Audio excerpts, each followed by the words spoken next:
আমাদের পরিচয় হয়েছে প্রথমে ফেসবুকে। Alhamdulillah, Bangladesh memang okey.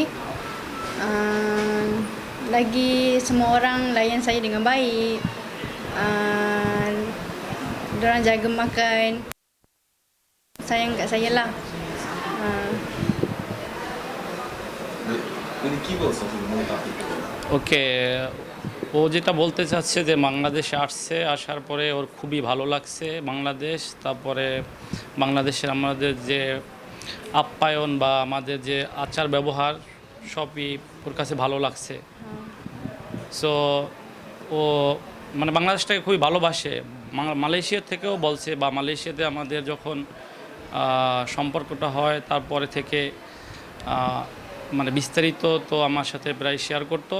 তারপরে আমাদের বাংলাদেশিও আছে যারা প্রবাসী আছি আমরা, মানে ওদের সাথেও কথাবার্তা টুকটাক হয়।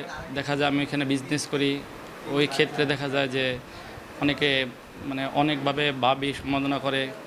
সো সেই ক্ষেত্রে ওইখান থেকে অনেক আগে থেকেই মানে বাংলাদেশের সম্পর্কে অনেক গভীরভাবে সে জানতে পারে, এমনকি জাতীয় সঙ্গীতও সে বলতে পারে। আচ্ছা, কেমন কিভাবে পরিচয় হলো আপনাদের দুজনের? আমাদের পরিচয় হয়েছে প্রথমে ফেসবুকে। পরিচয়, ওইখান থেকে আপনার শুরু হয় SMS। তো আমি প্রথমে নক করি, পরে শেষে ওইখান থেকে দুজনের কথাবার্তা হয়। অ্যাট ফার্স্ট আমাদের দেখা হয় KLCC টুইন টাওয়ার, ওইখানে আমাদের ফার্স্ট মানে মিট হয়। কত বছরের সম্পর্ক? আমাদের সম্পর্ক হলো বিগত 1.5 বছরের। পাত্রী নিয়ে আসছি বলতে সে এখন আমার বিবাহিত ওয়াইফ। সো আমি ওইখানে বিবাহ করে নিয়ে বাংলাদেশে আমার অনুভূতি অনেকই ভালো লাগতেছে যে সে আমার লাইফ পার্টনার বা আমার জীবনসঙ্গী হিসাবে আমি মানে খুবই ভালো একজন লাইফ পার্টনার পাইছি, বা আমার জীবনসঙ্গিনী খুবই ভালো। বাংলাদেশে আমাদের থাকা বলতে, হ্যাঁ, বাংলাদেশে তো মাতৃভূমি, বাংলাদেশে তো আসতেই হবে। আমার সে আমার যেহেতু ওয়াইফ, ওই সূত্রতে তার বাংলাদেশে আসতেই হবে। সো তার বাংলাদেশে আসতে হবে, এবং আমি বাংলাদেশকেও ভালোবাসি। আসারও আমার প্রতি বছরে ইচ্ছা 2-3 বার। সো সেও আমার সঙ্গে আসবে। ওনার ফ্যামিলিতে কে কে আছে? ওর ফ্যামিলিতে আছে ওর বাবা মা আর 5 ভাই বোন, ও সহ 6 জন, 4 বোন আর ও 5 জন, আর ওর ছোট ভাই, আর ও হলো বড় মেয়ে ফ্যামিলি। তারা আপনাকে কিভাবে গ্রহণ করছে বাংলাদেশি হিসেবে? তারা বাংলাদেশি হিসেবে আমাকে, তার বাবা মা সবাই আমাকে মানে যখন আমরা মিট করলাম, তারপরে মূলত তো আমাদের ওই দেশে তো একান্ত মানে মেয়ের ইচ্ছাটা মানে যে রিলেশনশিপটা হয় ওইটাই মানে প্রাধান্য হয়।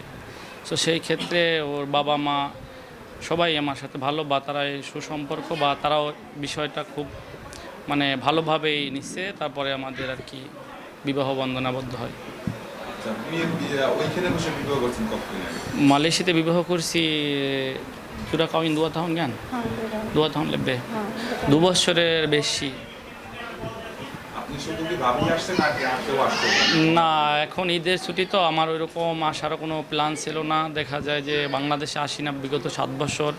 তারপরে আমার বাবা নেই, মা বৃদ্ধ, এই জন্য হঠাৎ করে ডিসিশন নেওয়া, এই জন্য আমরা সেইভাবে পরিকল্পনা করে আসতে পারি নাই।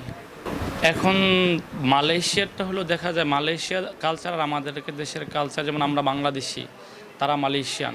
তাদের যে মালয়েশিয়ান কালচার আর আমাদের কালচার হালকা একটু ডিফারেন্ট। কারণ ওইখানে বিবাহ, আমি বাংলাদেশি ছেলে হিসাবে ওদের মানে যেভাবে আমাদের মতনই সেম, কিন্তু মানে ওদেরটা মনে করেন যে আমাদের যেমন এত লোকজন বা 200, 300, 400 লোকজনের আমরা আয়োজন করি বা আমরা অনেক আনন্দ করি, ওইখানে ওরা করে, কিন্তু ওদের মানে বিষয়টা ছুটির দিনেই বেশি হয় বা আনন্দ এরকমই